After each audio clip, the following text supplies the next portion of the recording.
Thank you for speaking to us today. No, of course, thank you. So you play Christine, a news reporter in the 1970s who one day does something shocking on live TV. Mm-hmm. When you were offered the role, or when you first read the script, what was the first thing that went through your head?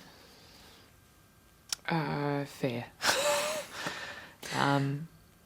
Because I knew in my bones that it was a really terrifying thing to take on, but I also knew that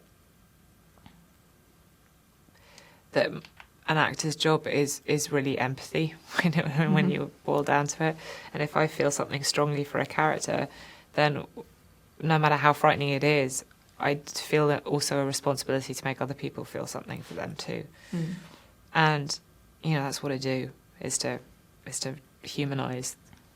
And the ones that are harder, the ones that we'd rather not look at, the ones that I would rather not look at, are the ones that are crucial to do. It's interesting you talk about empathy, because I thought one of the most interesting things about the film is that we see how she ends up where she does, but we never there's not a neat explanation for why she does it.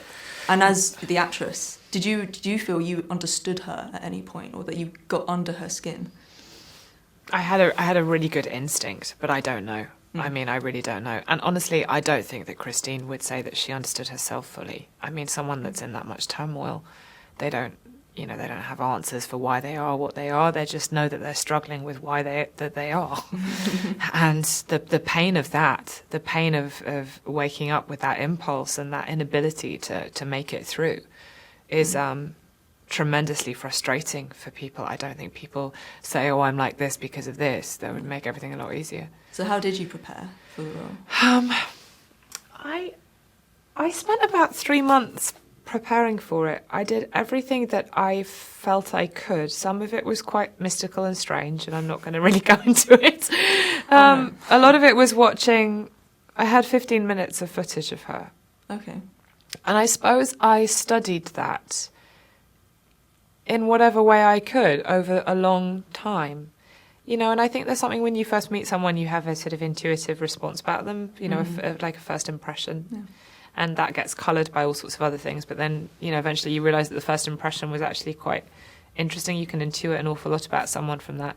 I watched that tape like a first impression. I just sort of tried really hard to feel and then work out what I was feeling and then work out what that sort of made me intuit about that person. And then it became a thing of living with her, living with what would it be like to be that uncomfortable in your own skin. What happens to your body when you're that uncomfortable in your own skin? What happens to your voice?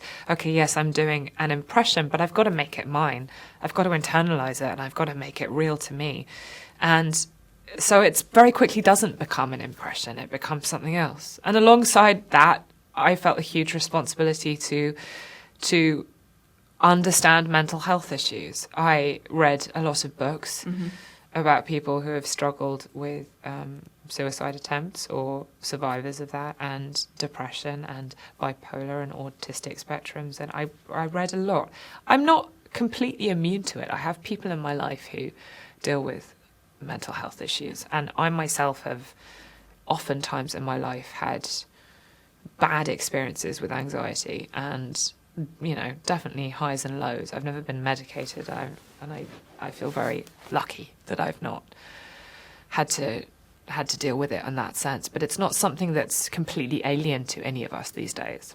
So that was that. And then I thought a lot about the 70s. I thought a lot about the historical, social context. I read a lot of books about that, and I watched a lot of films set in the 70s. And until it sort of became what it became. And then the actual filming of it was, it was weirdly easier in many respects, because I think that for me, if you do the prep right, if you sort of find a way to inhabit a character, then when you do the filming, you just get put in the situations and you go. You don't really think about the choices, and you don't really think about how you're going to play a scene. There becomes only one way to really play a scene that's true and clear and tells the story. And you work that out with the director on the day and your actors. But, that part of it is less labour intensive in a strange way. Do you find you look at news reporters or news reporting as it currently stands in the modern, do you look at it differently now? Yeah, I do. I feel that it's incredibly hard because I feel that everyone who sets out to be a journalist sets out to do it because they feel a moral responsibility to deliver the news. I mean, look at where we are right now in this political landscape. It is crucial that there is real reporting on what is going on so that we can all do our part in a democracy and resist what we don't agree with. But we can't resist what we don't agree with if we don't know what it is. It's very, very important, obviously.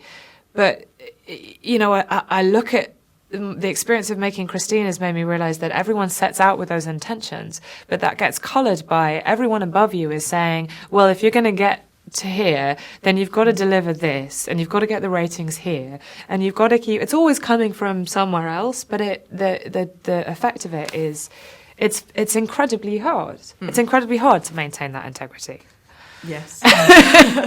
Speaking about your own career now, I know you've got Holmes and Watson coming up, which you're involved in. Can you tell us anything? I can tell you that I can tell you that you can imagine what it's like when Will Ferrell and John C. Reilly are in it as the eponymous heroes. Mm-hmm. So it's not your standard telling of Sherlock Holmes and Watson. Mm-hmm. It's really fun, and I'm having a hard time maintaining a straight face.